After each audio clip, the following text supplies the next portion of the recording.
In January of 1976, with a comic strip called John, cartoonist Jim Davis introduced Garfield to the world, or to the readers of the Pendleton Times in Indiana at least. Things looked a bit rough, but most of the pieces were in place from the start. The second ever strip established Garfield's love of lasagna, Odie showed up a few strips later, John started stalking Liz, the gang was already up to their beloved antics. The strip gained enough popularity that a revamped version, now named Garfield, got wider distribution in June of 1978. Since then, the world has been drowning in Garfield merchandise, TV shows, t-shirts, movies, and of course, video games. Today we're going to rank all of them from worst to best. The video games, I mean. Somebody else is going to have to rank the t-shirts. Before we get to the rankings though, we've got some rules. You won't listen to them, but we have got them. Things are rather standard this time around. As usual, we won't be counting ports, remakes, or collections. We also won't be counting phone games, mainly because most of them have been lost to time, and also I don't want to learn about whatever Garfield's Spider Parade is. If a phone game was also released on PC, however, we will count the PC version. We won't be counting LCD games either, though this one was made by Konami, and therefore was presumably as good as Symphony of the Night. You can just assume this would have been number 1 if it had been included. We also won't be counting the many browser-based Flash games released over the years. No cancelled games here either, though Garfield does seem to have a lot of those. Most notably, there's the Atari 2600 game, which I would have humorously called Atarfield. There, that's the only joke I would have made, so you aren't missing out on anything. Finally, we won't be including Nickelodeon All-Star Brawl. We thought about it, but decided it would probably fit better on a list of Nickelodeon games. Should we rank all of those at some point? I mean, could anything other than Drake and Josh Talent Show rank as number 1? Let us know in the comments below. Although if your answer is yes, you're wrong. Also, just one final pat on the back for us. We only say lasagna 27 times in this entire script. That's fewer than once per page, which demonstrates better restraint than Jim Davis. Round of applause, please. Let's rank 'em. I'm Ben. And I hate Mondays. Garfield's so funny though, guys. It is. Sorry, I'm Peter from TripleJump, and this is every Garfield video game ranked from worst to best. Number 28, Garfield Winter's Tale, Amiga, Amstrad CPC, Atari ST, Commodore 64, and ZX Spectrum. Choosing the worst Garfield game is a surprisingly difficult task, as just about any of the next few entries could fit the bottom spot just as well. Is there a Garfield game that you hate more than this one? If so, then I am genuinely sorry. I wish I could help. We're giving the dishonor to Winter's Tale, as it really is a miserable experience from front to back. The game involves Garfield falling asleep in front of the refrigerator and dreaming that he's doing vaguely wintry things, I think. In one of the dreams, you are in a factory, changing the directions of pipes so that they lead to a chicken who lays chocolate eggs. Maybe it works the same way as brown cows and chocolate milk. In another dream, you and Odie go skiing just to establish how wrong the developers got the source material. Seriously, who thought that Garfield would happily dream of participating in athletic events? He's smiling, so I don't think that we're meant to infer that it's a nightmare, at least not for Garfield. It certainly felt like one to us. It's like any other retro skiing game, but it controls worse and makes you cry. When you finish it, Garfield ends up in a ski lodge where this happens, and I really wish that it would not. In the third dream, you go ice skating. It's dreadful too. The major differences between the versions come down to presentation, with the Amiga iteration looking and sounding the best, though the Atari ST version is a close second. Being as presentation is about all you can hope for in a collection of winter-themed Garfield minigames, those are the ones to seek out. It's worth noting, however, that the Amiga version has a glitch that makes the game impossible to complete. Instead of well, whatever is meant to be happening here, you end up with a load of glitchy tiles that cannot be crossed. Fortunately, fans of Winter's Tale have worked out how to reverse engineer the code and patch the game into a fully functional state. Unfortunately, there are fans of Winter's Tale. We are so sorry. Number 27. Garfield Trivia Game, Apple II. Many people enjoy general knowledge trivia. Some people enjoy trivia on specific topics, such as, say, comic strips or cartoons. A smaller number of people enjoy trivia focused on only one franchise. Even fewer people enjoy trivia focused entirely on Garfield. And of those, how many of them love Garfield trivia so much that they would want to own a game based on it, as opposed to just play it once and immediately choose a very different direction in life? Even if this game appeals to you, the questions are all more than 30 years out of date. Granted, that wasn't a problem upon release when Cat Nightmare number 426 was, I'm sure, firmly fixed in the cultural consciousness, and questions like this seemed like something other than feverish nonsense. Still though, was this ever any fun? Who's to say?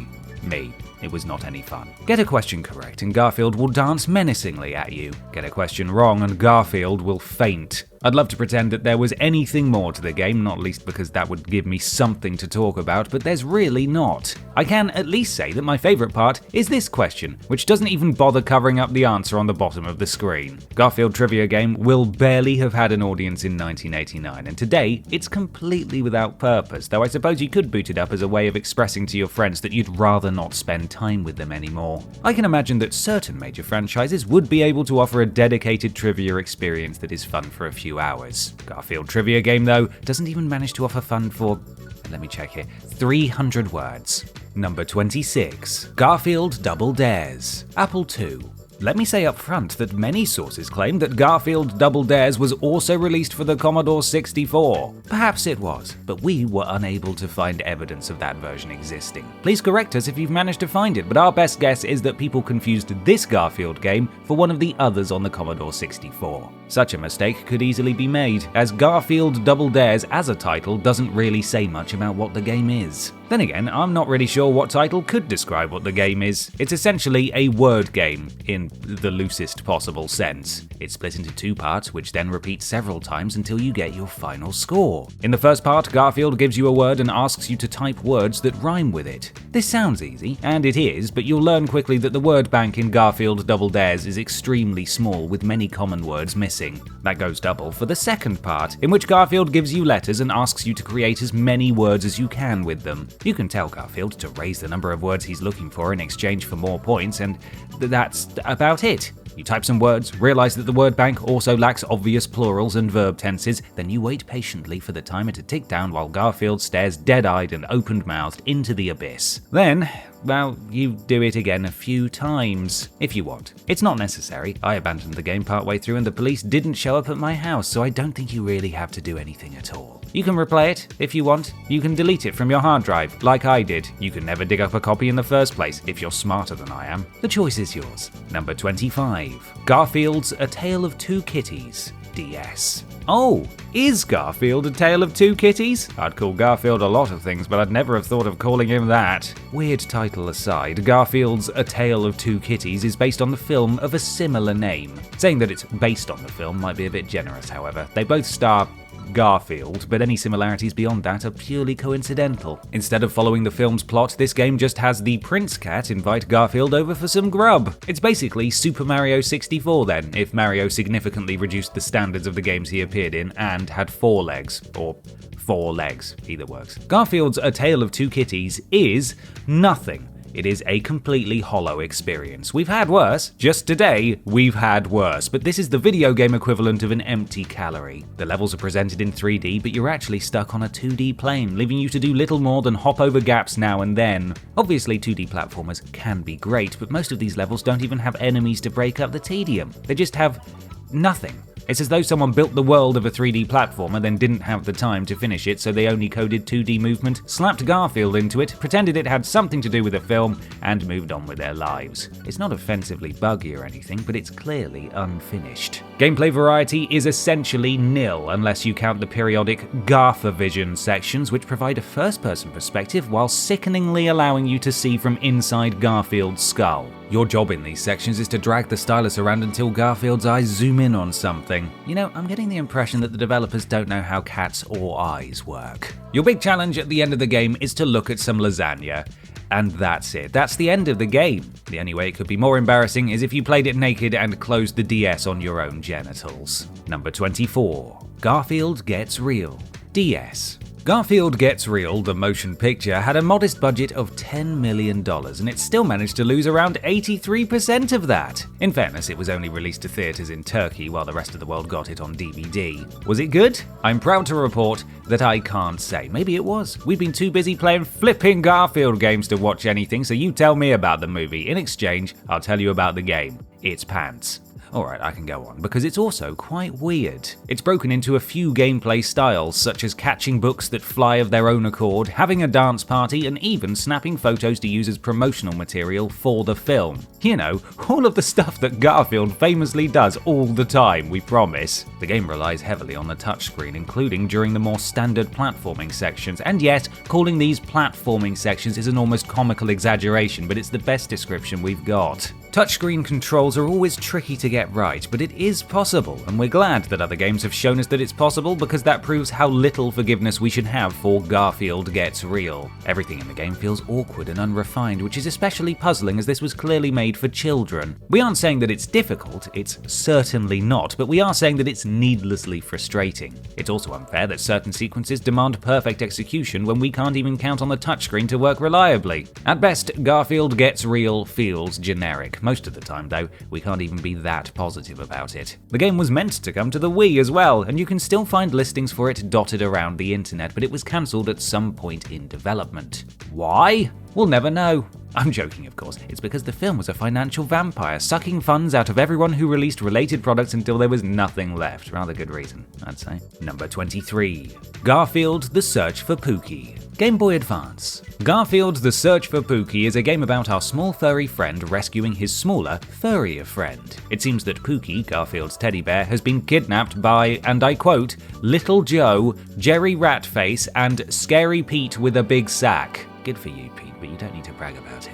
As the adventure begins, Garfield needs John to open the front door, but the man refuses to do so unless Garfield first rids the house of mice. This is appalling pet ownership, Mr. Arbuckle. If your animal needs to go outside, don't make it perform housework first. Just let it outside. He'll pee in the corner or something. This is where the game's problems rear their heads. You need to scour an enormous room, pick up a mouse, walk over to a cage, drop it off, and then go and find/pick up another one before returning all the way back to the cage to drop it off again. This would be fine if you could find all the mice and then return to the cage, but no, you need to keep walking back and forth across an unnecessarily long level just so the game can make clear exactly how terrible it intends to make your life. Complete it though, and you'll end up in another room where you have to do the same thing again. Also, John, you yelled at Garfield for not doing chores when you can't even keep your own house clean. Look at the state of this place. It's full of hot dogs and bees. Clean your house, John. When you complete this task at last, you'll end up in yet another room where you have to do the same thing again. The game gives new meaning to the word tedium. Actually, no it doesn't. It fits the existing definition of tedium very well. Sorry. The point is, Garfield has to drag himself through one overlong, mindless, grating stage after another, frustrating both of you in the process. Why? Well, he did it all for the Pooky.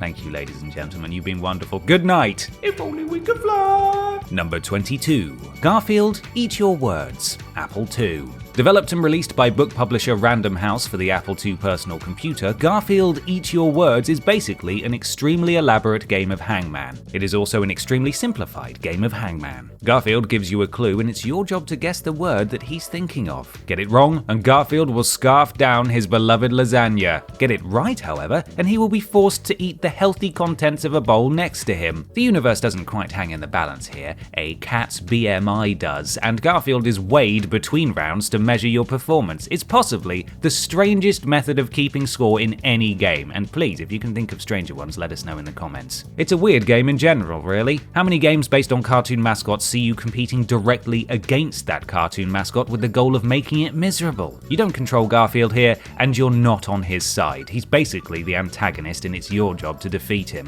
Typically, in Garfield games, you help him succeed. Here, you must browbeat him into failure. Is it good though? Yes, of course, it's a very good game, and I like it a lot. Sorry, I read that incorrectly. No, it's not a good game by any stretch of the imagination, and I hate looking at it. Since Garfield: Eat Your Words is a game about typing things on a keyboard, it controls perfectly well. It also looks fine for an Apple II game, but it's been a long time since games like this were, sold for money rather than being included as some between-level activity for the sake of some variety. As the main attraction, there's really not much to this one. I'd say it's disappointingly slight, but I'm actually far from disappointed that I get to move on from it so quickly. Number 21. The Garfield Show, Threat of the Space Lasagna, We. You know that old saying, some days you're the pigeon and some days you're the statue? Well, how about some days you're the cat and some days you're the anthropomorphic space lasagna looking to destroy said cat? No? Look, we played something called The Garfield Show, Threat of the Space Lasagna for you. The very least you can do is indulge me, please. I don't know what you might have expected from a game by this title, but a minigame collection was the absolute last one that we expected. We thought it might be maybe a 3D platformer, a space shooter, literally anything other than Garfield Party. Regardless, the game's plot is based on Pasta Wars, the very first episode of The Garfield Show.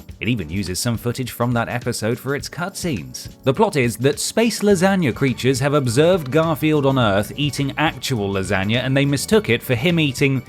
There. Right, space lasagna creatures probably aren't very bright, so let's move on. The game does have multiplayer, which shouldn't be worth pointing out in a genre like this one, but with Garfield games you never really know. You and a friend can choose to play as either Garfield or as the space lasagna that is trying to take over the world. Frankly, the world being conquered by space lasagna is practically humanity's only hope at this point, but still, take whichever side you like. There are technically 16 minigames, but some of them are repeated multiple times with different backgrounds. The backgrounds are even repeated as well, making the paltry amount of content here feel even more barren. Strangely, you can't repeat minigames during the story, and when you finish the game, your data is automatically reset. Rare is the game that actively prevents you from replaying it. The Garfield Show, Threat of the Space Lasagna got a PC port at the end of 2011, though it only seems to have been in Russia. We suppose that must have been a treat for Garfield fans who didn't own a Wii? Oh, what am I saying? Every Garfield fan owned a Wii.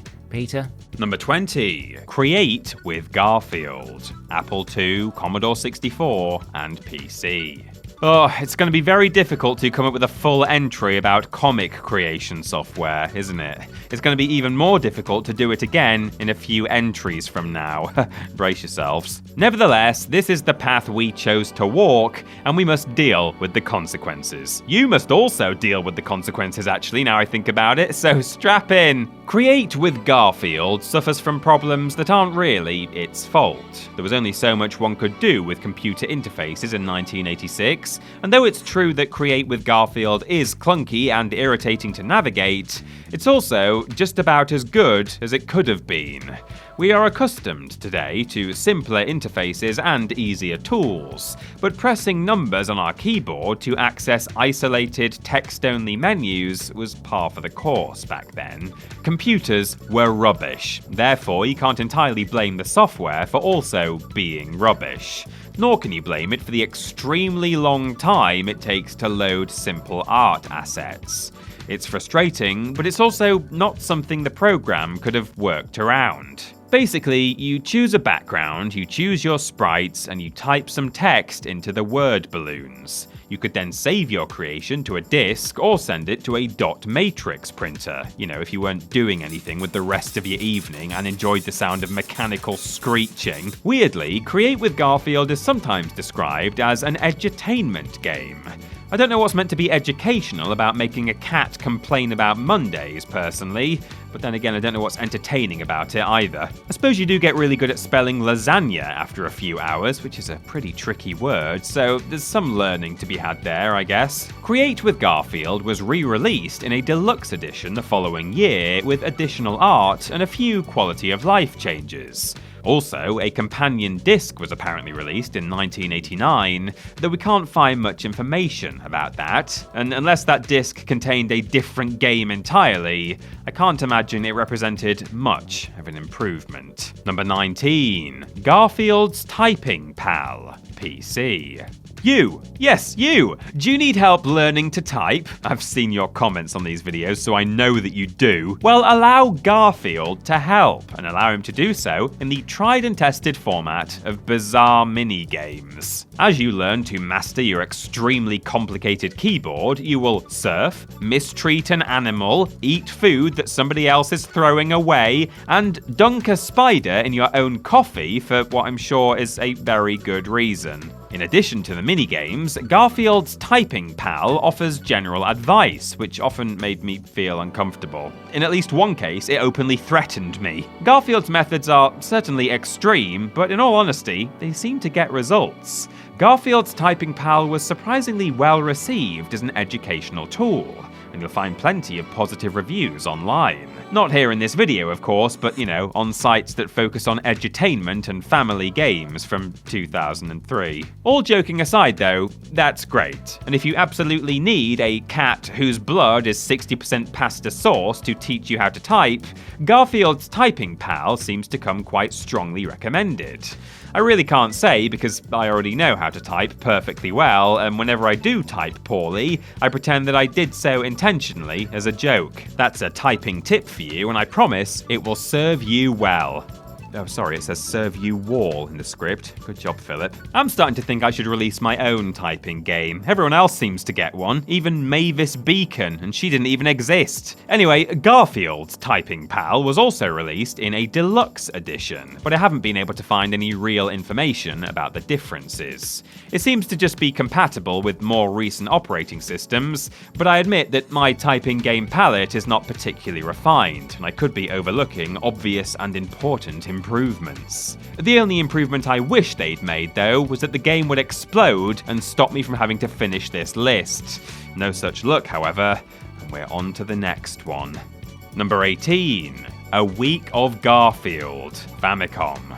A Week of Garfield, as well as sounding absolutely hellish, is a strange case. Garfield is an American property, but it got this Japan-only game release. It didn't even release in other English-speaking territories, despite the fact that the game was already fully translated.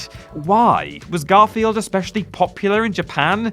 Looking into it, the only thing I could find was a claim from The Independent that Garfield was emphatically not popular in Japan, so I'm even more baffled. A few sources claim that developer Tower Cheeky was unable to secure the rights to Garfield in the West, but in that case, why make the game at all? A Week of Garfield is about as uninspired as 8-bit platformers can get, and the design is atrocious. You start with only one life and an extremely tiny life bar, so you can only get hit a few times before you need to start from the beginning. I never thought I'd wish for Garfield to die less quickly, but here we are. If you make it to another stage, you'll continue from there upon death, but that's no easy task. Enemies are poorly placed and difficult to avoid, and unless you find consumable projectile weapons, you have to rely on a kick, which has no range whatsoever. Garfield simply raises his foot where he stands, all but ensuring that you will take damage as well. At the end of each level, you'll need to leap around the screen at random until you uncover a hidden key. Why? Yeah. You, that's why. Each time you finish a level, John will babble a single text box worth of nonsense at you, and then you platform through another stage that you will hate. A Week of Garfield is the kind of game that wears you down through tedium and sloppiness rather than difficulty, and it's not even nice to look at. Garfield appears to have flippers rather than arms, and his jumping sprite might be the most unnerving thing I've ever seen. Finish the game, and you'll be rewarded with John saying, "Congratulations, boys," which actually qualified as an ending for a video game in 1989. Times certainly do change. Except for Halo 2. Oh! Number 17. Scholastic's Comic Book Maker featuring Garfield. PC. Scholastic, which I've never actually said out loud, is a US-based children's book publisher best known for introducing young audiences to series such as Goosebumps, Animorphs, and The Babysitter's Club. They also host book fairs in schools, and many people watching this video probably remember seeing a lot of Garfield collections on sale there when they were children. Those collections were just products carried by Scholastic, however, not published by them. So far as we can tell, Scholastic's Comic Book Maker featuring Garfield was the only official collaboration between the company and the Tubby Tabby. It's essentially Create with Garfield again, but better. It's more intuitive, it runs on better hardware, and the finished comics look better.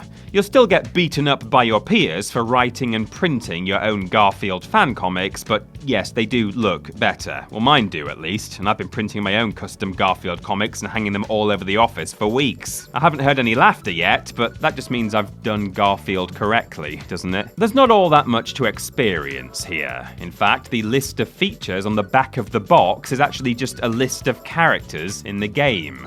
What is here, though, works perfectly well, I suppose. The simple style of the Garfield comics lends itself nicely to a mix-and-match art program like this. It's not especially versatile, but actual Garfield strips are not especially versatile either, so that actually lends things an air of authenticity. I'm not even certain if I just insulted Jim Davis there or made a perfectly benign observation, but I've certainly insulted him earlier in the video, so it's kind of by the by. It would be nice if the program had some music to listen to, or at least some unique sound effects. It's a bit disorienting to hear the default Windows sounds whenever you do something, as it keeps making me think an error message has popped up somewhere I can't see it. Ultimately, though, the game is fine. It's easy to place characters and objects, it's easy to insert your own dialogue, and it's easy to close the program 12 seconds later when you're bored, which is the most important feature of all. I'm glad they nailed that one. Number 16, Garfield Labyrinth, Game Boy. Oh, it's this game again. Yeah, see, sometimes we end up having to talk about the same game twice for these ranked lists. I mean, that makes sense in a lot of cases. We ranked all of the Nintendo franchises and then ranked all of the Mario games, for instance, so we expected some overlap. A bit less predictable is the fact that ranking all of the Ghostbusters games would lead to an overlap with the Garfield ones. Even so, that game starred Peter Venkman. Here, the same game stars Garfield. I don't care whether it's Monday or another day of the week today, I hate today. We went into the history of this a little bit in our Ghostbusters video. It's a story of both cashing in and stealing IPs, and the reason we covered the history in that entry is, well, there's not much else to say about this game. Garfield Labyrinth is rubbish. If you'd like me to be more specific, it's irritating rubbish. The game requires you to navigate various rooms while avoiding traps and enemies. You need to find keys and other objects and make your way to the exit, but the problem is, it simply isn't fun. The levels are far too big, making it difficult to remember where you've tried looking and where you haven't.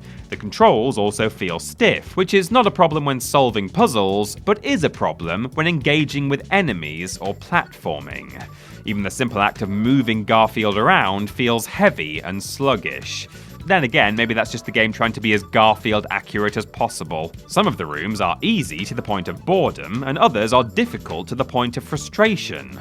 Also, the rooms are arranged without any regard for a difficulty curve, so that any challenge feels more like an abrupt punch in the nose. But there is a story, at least. Garfield falls down a hole.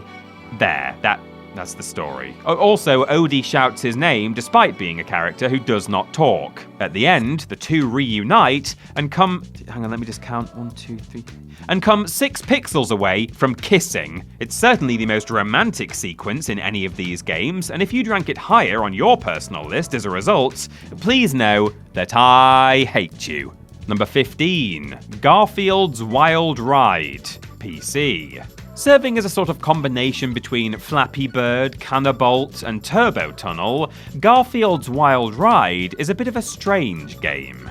It works, certainly, but that's about all I can say for certain. Well, I can also say that it was available for smartphones, but it doesn't seem to be available on the phone that our writer has, so we have to take the internet's word for it that the phone and PC versions are identical. Your job is to delay Garfield's inevitable death as long as possible. That sounds morbid, but really this is just one of those endless runner obstacle course games. It's nice and colourful and adds a few power-ups and other gimmicks to keep things interesting, but really you're just moving Garfield vertically in order to avoid hazards and collect coins. Was it strange to learn that we move him vertically? Yes, for some reason, Garfield flies in this game. You know, that big orange cat who doesn't even want to get out of bed? Well, he flies here. Why? Because that's the formula, and this lazy cash-in mobile game company didn't even care enough to make it fit the character. Who made this hunk of junk anyway? Wait, hang on. Bandai Namco? Is this officially the Dark Souls of Garfield games? Well, if I didn't have any idea what Dark Souls is, I'd definitely say yes. But I know that it's not that. Sorry, I shouldn't have said that at all. There's no real objective here. You just flap around until at some point the game moves too quickly for you to keep up, and Garfield crashes and dies. Sort of like the past 20 years of his career. Am I right, everyone? Am I right? Am I actually right? I don't keep up with Garfield, so I have no idea if I'm system right. You can gather coins to unlock cosmetics in the shop, and pick up Lasagna to unlock trophies. If you like score attack games along these lines, and you already know whether you do or not because you've already played at least a dozen, then Garfield's Wild Ride is perfectly fine. There, that's the nicest thing that anybody will ever say about it. Number 14, Garfield, Big Fat Hairy Deal. Amiga, Amstrad CPC, Atari ST, Commodore 64, and ZX Spectrum. Garfield Big Fat Hairy Deal is actually a game we hoped would be quite good when we started working on this list. Garfield debuted in comic strips, and graphical adventure games are sort of like interactive comic strips, right? I'm reaching here, I know, but my point is that something like this could actually work better for the character than, say, a first-person shooter in which Garfield fires a lasagna cannon. The story involves rescuing Arlene from the Pound, Arlene being GF's GF. As this is a graphical adventure game, however, that's far from a straightforward task, and you'll spend much of your time wandering from screen to screen, picking up items, and being utterly confused about how, where, and why to use any of them. Gamers of a certain age will be well familiar with that game design philosophy, but younger gamers will understandably see it as more of a game design travesty. It's never clear what you're supposed to do, but that was deliberate on the part of the designers, as the games were short. How short? Well, the walkthrough is about the same length as this entry in our script. Keeping players confused was about the only way to get them to stick around at all. The different versions of this game aren't identical, but the main differences are cosmetic, sometimes amusingly so, such as the Amstrad CPC version in which Garfield shuffles around as though he's soiled his non-existent pants. The game does do a good job of capturing the overall feel of Garfield though. For instance, you can only carry one item at a time, but Odie can carry another. If you need what Odie is carrying, you can kick him to make him drop it. You can also drink John's coffee to make your tiredness level decrease. It's a cute little experience, but it doesn't have much to offer beyond its charm. I wish I could tell you that Garfield Big Fat Hairy Deal was a big fat hairy delight. Sadly, it's not. It's also not big or fat, and I'm certainly not sure how a computer game is meant to be in any way hairy. You know what? This title, apart from Garfield : is false advertising all around. Number 13, Garfield Kart PC. An unforgettable gaming experience. God came down from the heavens himself and guided my hand to the Add to Cart button. Me and my ancestors have waited centuries for this moment. This game gave me an organism. Garfield Kart TM saved my life. Garfield sex. Those are just a few of the many glowing user reviews for Garfield Kart. They're also the only ones we can repeat on YouTube without getting demonetized. Nobody actually enjoys Garfield Kart, not this version anyway, and the mere suggestion that anyone would enjoy it is inherently absurd. That's kind of the joke. Now that's not because the game is bad, it's because it's thoroughly mediocre.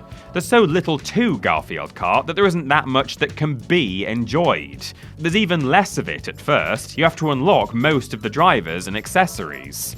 By no means is this a bad thing for many racing games, but with so little reason to play Garfield Kart in the first place, it seems almost insulting to ask people to replay it repeatedly just to unlock Harry the Cat. It's a very basic kart racer with very basic tracks, very basic items, and very basic hazards. The controls feel stiff at first, although you do get used to them.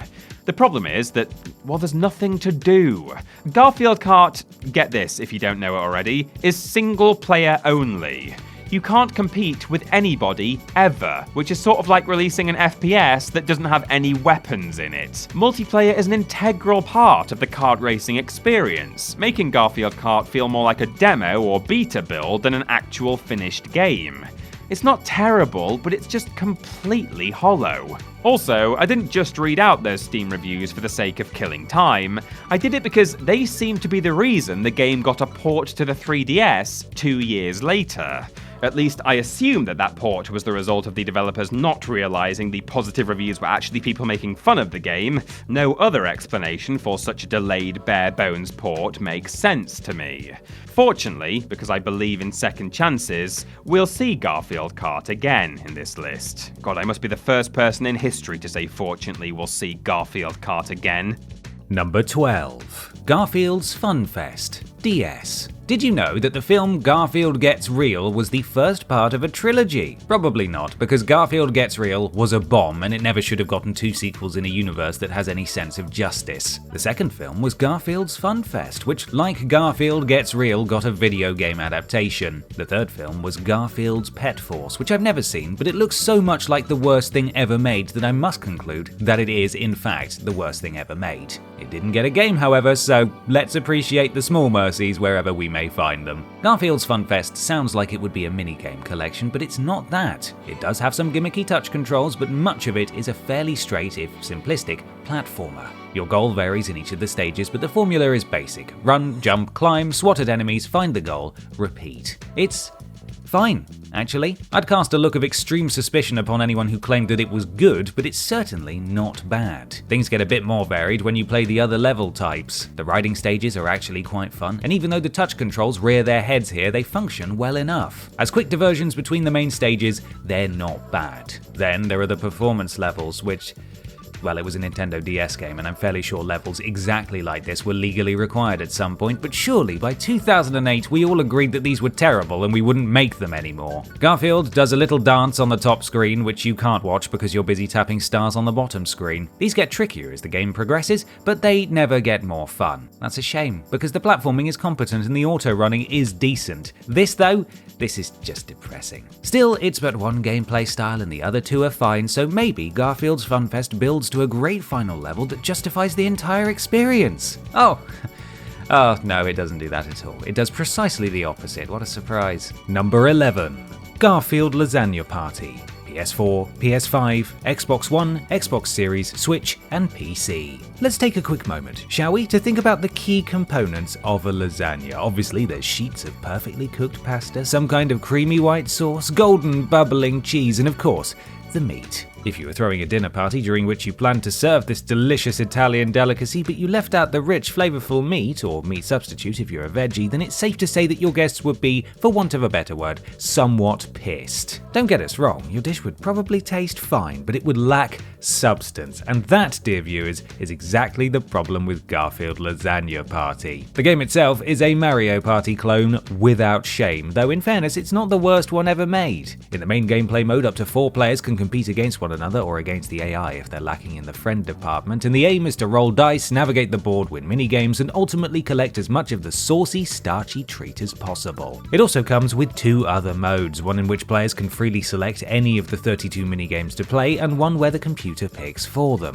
Speaking of the minigames, the vast majority are surprisingly competent and easy to understand. 1 minute players will be tidying up toys and placing them in the right spot, and the next they'll be hurling pizzas into ovens with reckless abandon. On the technical front, the game is just fine. Jim Davies' iconic designs make a fairly unscathed leap into 3D, the controls function as they should, and the game seems to suffer from minimal bugs and glitches. Alas, a serious lack of content holds the game back from greatness. Unlike its mustachioed, pipe-loving counterpart, the game comes with just 1 board, boasts only 4 playable characters, and doesn't even have any unlockables. In a world where Mario Party didn't exist, Garfield Lasagna Party might be worth a look, but thankfully we don't live in such a hell, and as such, Garfield's most recent outing just doesn't cut it. Number 10. Garfield Lasagna World Tour, PlayStation 2 and PC. Essentially a worse version of Garfield's Saving Arlene, which we'll get to, Garfield Lasagna World Tour pales in comparison in just about every way, and it's not as though Saving Arlene was a great game to begin with. First, the good. It has a wider scope than that game, taking Garfield and Odie out of their neighborhood and sending them on something closer to an actual adventure with varied locations. You'll visit Egypt, Italy, and Mexico on your world tour. then again, that hardly makes it a world tour. That would be like me saying I took a tour of England because I visited work, home, and a public toilet. Look, we're trying desperately to be positive. Okay, it's just that these Garfield games are making it so very hard. Otherwise, it's a similar game, and it even reuses Saving Arlene's assets and mechanics. Sometimes they're tweaked at least. For instance, that game allowed you to eat meals that would give you special abilities. This one allows you to collect costumes, ultimately for the same purpose. There's even one that is probably not okay, to be honest, but still, nice idea. The plot revolves around a treasure hunt, with the winner receiving a lifetime supply of lasagna. It's basically the Willy Wonka film, but instead of great songs and Gene Wilder, it's full of crap. Garfield's participation lands him on the radar of unnamed antagonist, because the developers couldn't be asked to name this grey cat Larry or something. Also, they don't seem to realise that there already is a famous grey cat in Garfield's social circles, and they've basically just given us evil Nermal. At one point, Garfield and Odie switch bodies, so that's something new at least. Lasagna World Tour is basically harmless. It's the sort of game that a lot of people will have no doubt enjoyed when they were children, and that's okay, especially if they grew up, developed better taste, and sold it for pocket change on eBay. It's very paint by numbers with no particular reason to seek it out. Even if you want a 3D Garfield platformer, there are better ones. Number 9. Garfield: A Tale of Two Kitties, PlayStation 2 and PC. Oh yes, it's back-to-back worst games ever favorites. Well, favorites in inverted commas anyway. This one is better than Garfield Lasagna World Tour in precisely the same way that having a door close on your fingers is better than having it close on your head. Neither is pleasant, neither will bring you fond memories, but there will always be a clear winner. The game is a bit more in line with the plot of the film than the DS version, and it actually feels like a video game rather than a waking nightmare, so, kudos for that. We're less enamored with the presentation, though. Granted, this game is attempting to ape the visual style of the film, and that's understandable, but it still feels a bit mismatched. Garfield looks like a CGI monstrosity, the other animals look realistic by 2006 PS2 standards anyway, and the environments feel lifeless. It plays decently, however. Garfield controls smoothly enough, and he's got more options for how to get around than he has in almost any other game. Also, the music is kind of good. Yeah, I'll go with kind of good. Our real complaints with it come down to two things. Firstly, Garfield simply doesn't look good in this style. I understand that some folks might like it, but I think that he consistently looks better with his comic strip design. Second, the game stinks like a gigantic poo. There is nothing to this game. You walk around one area, trigger a few simple missions, unlock a new move, and start the cycle over again. It culminates with you butt-stomping a model city while an elderly man throws bottles at you. I'm certainly glad that it ends at all, don't get me wrong, but it would have been nice if anything interesting happened along the way. Also, the missions are extremely basic. Smashing vases, collecting clocks, chasing birds, and having dance parties. What is it with these dance parties? Why do game developers keep looking at Garfield and thinking, this is a creature who loves to dance? Garfield does not like to dance. I do not like watching Garfield dance, and I am moving on right now. Number 8. Garfield, PlayStation 2 and PC. Garfield for the PlayStation 2 and PC begins the way all Garfield media should begin.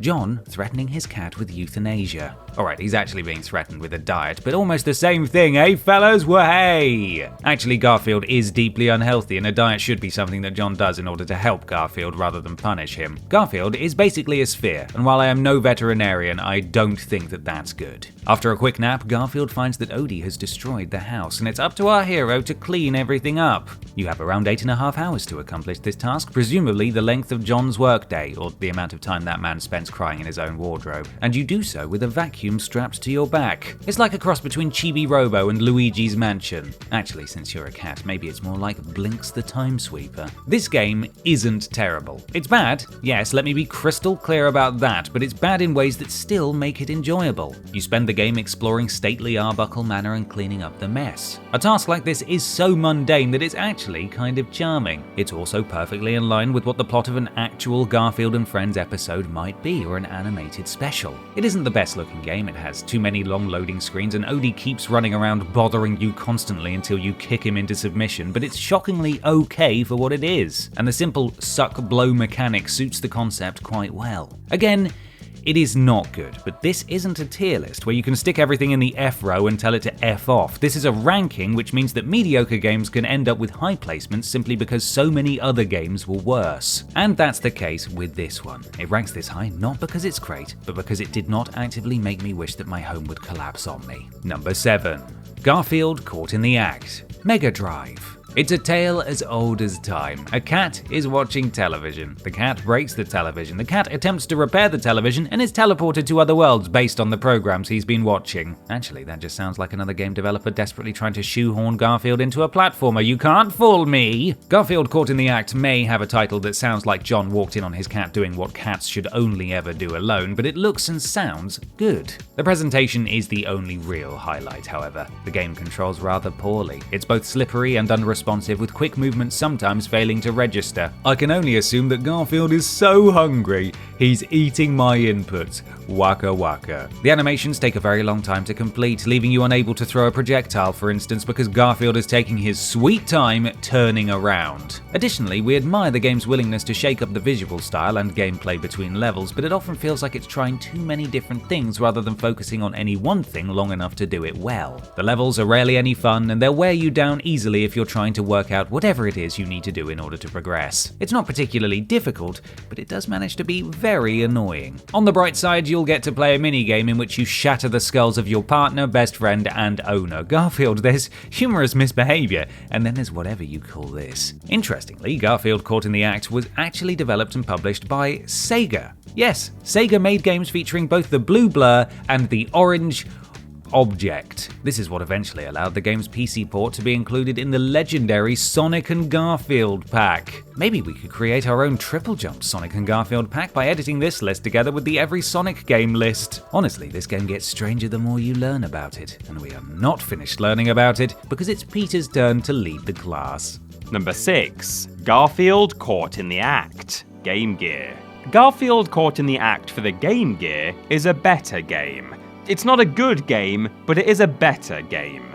It certainly doesn't look or sound as nice, but the controls are much tighter and the animations less intrusive, leading to a game that actually lets you play it. I've always seen that as a plus in game design, personally. It also has more levels than the Mega Drive version, and the levels that were carried over have been completely reworked, making for a whole new game, hence the separate entry. That's the good news. The bad news is that the levels still aren't great, and it's really a matter of picking your poison.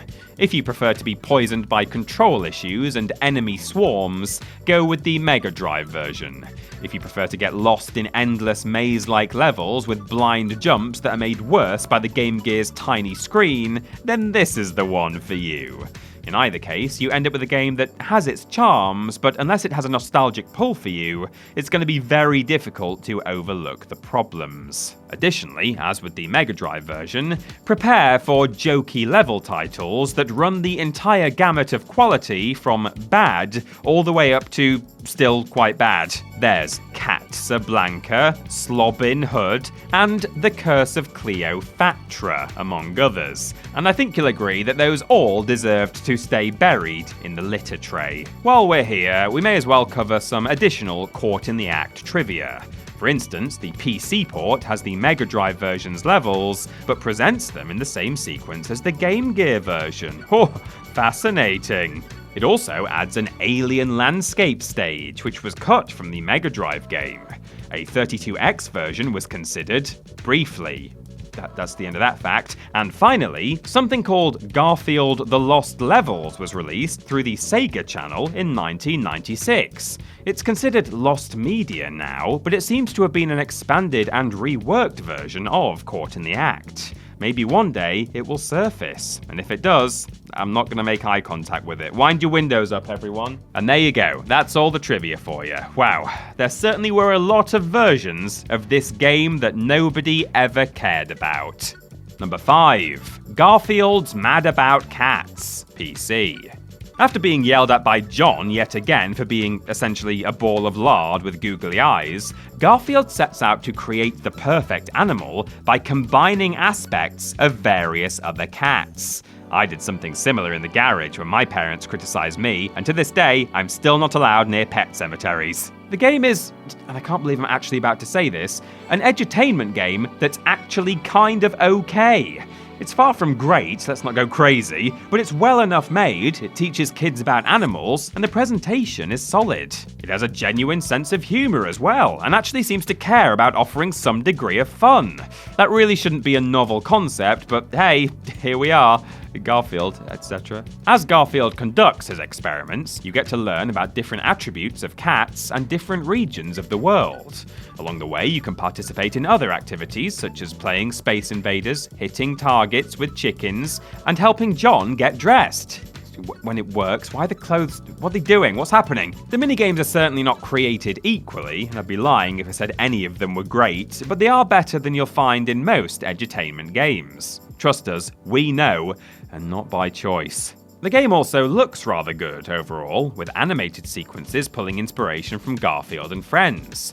In fact, the main appeal of Garfield Mad About Cats is that it features that show's voice cast. That basically means we get to listen to the excellent Lorenzo music deliver Garfield's lines, which is a nice treat for both longtime fans and, for anyone who likes good voice acting.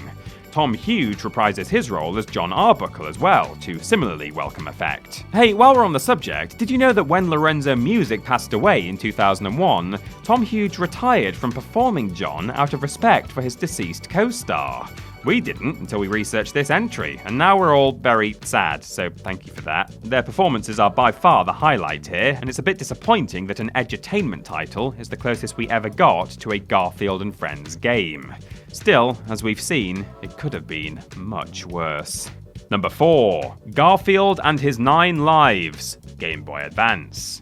Let's not mince words. We did not expect a ranking of Garfield games to be packed with brilliant experiences. We didn't even expect most of them to be fun. We did, however, hope that we would come away impressed by at least one game. After all, Garfield is a cuddly cartoon mascot, and there's no shortage of great games built around exactly that kind of character. Surely Garfield could give us at least one competent platformer. The good news, I suppose, is that he did.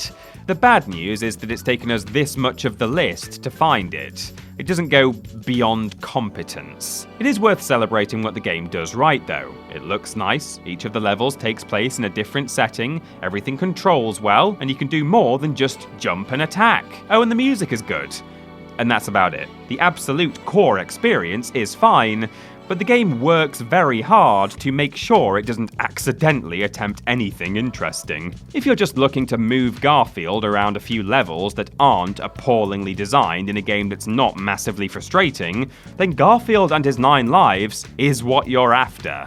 Also, if you're curious, the game is not related in any way to the similarly named book, Garfield, His 9 Lives, or to the animated special that followed. Which is probably a good thing, because that special just involved watching Garfield die over and over again, and it traumatized an entire generation. Speaking of the title though, this game doesn't do the joke of actually giving Garfield 9 lives in-game.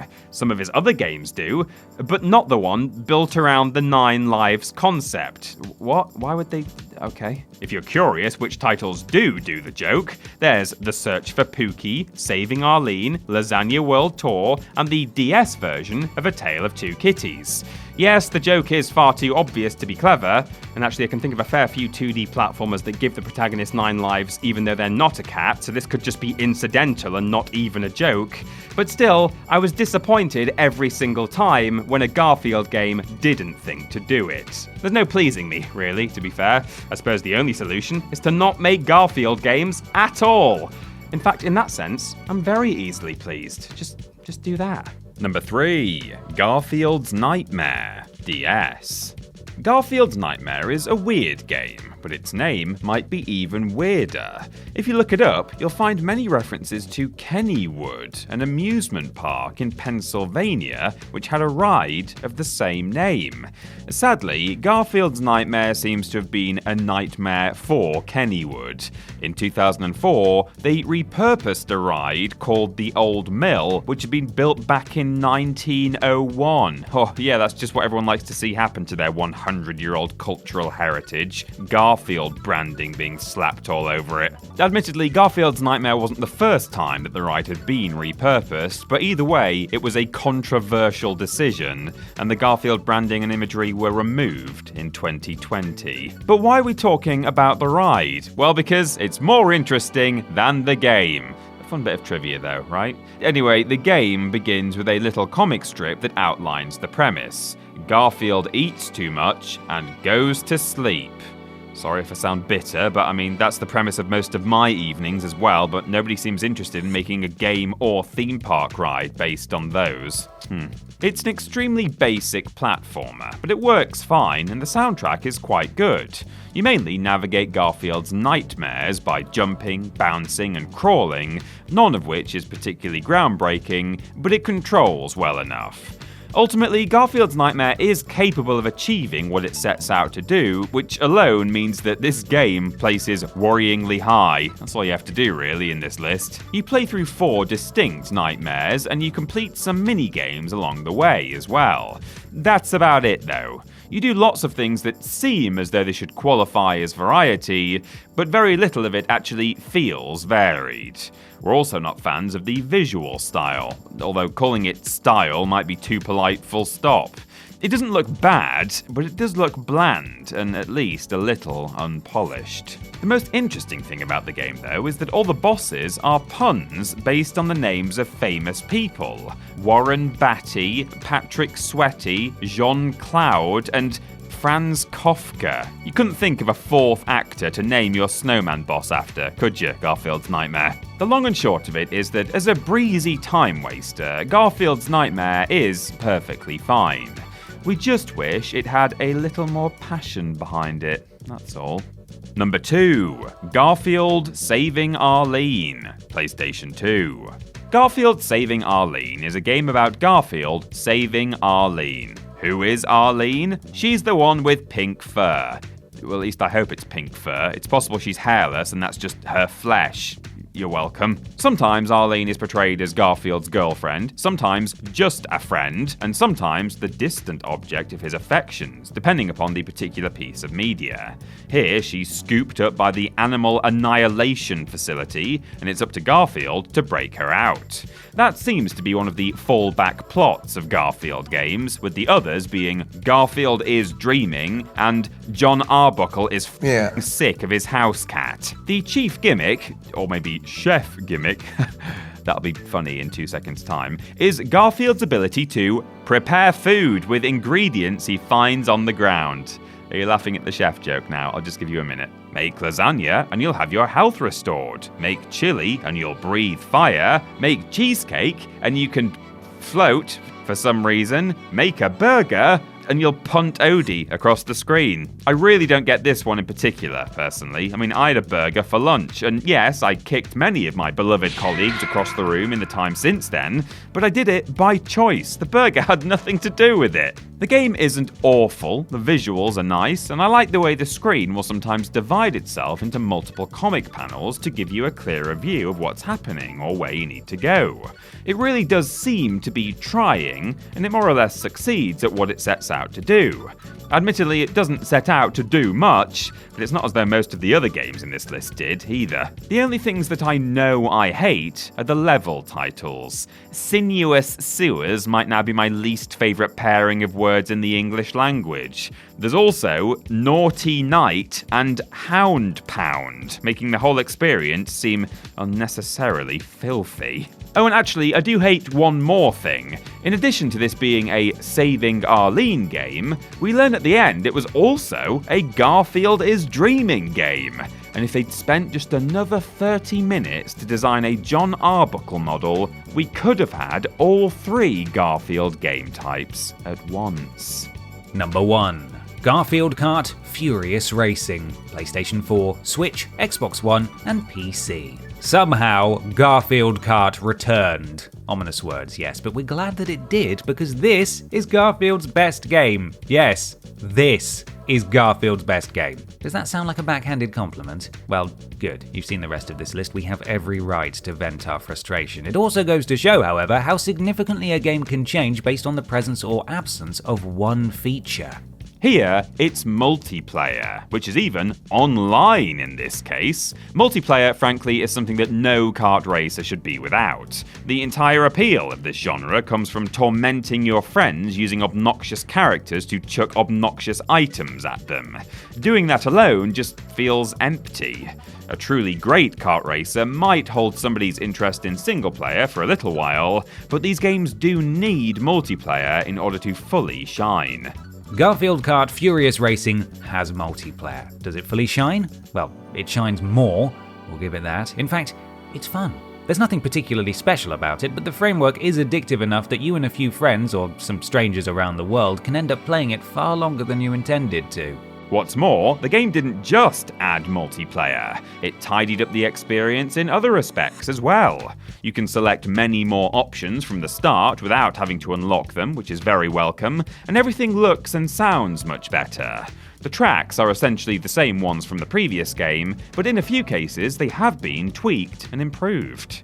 Are we breaking our own rules by including a port? We don't think so. Garfield Kart Furious Racing offers just enough for us to count it as a successor rather than a re-release. The addition of multiplayer changes the fundamental experience of the game, just as playing chess against a computer is always going to be different from playing against a human. Only this is a kart racer, which means that you're pelting each other with the pawns and periodically spilling lasagna all over the board. The metaphor isn't watertight, but you get the idea, okay? Is Garfield Kart Furious Racing great? It is most certainly not great. But if you and your friends are fans of kart races and you've played the better ones to death, you could do much worse than this. It's bland, yes, and not all that memorable, but it is actually fun. And in the end, that's all we ever wanted. Kart on, Garfield.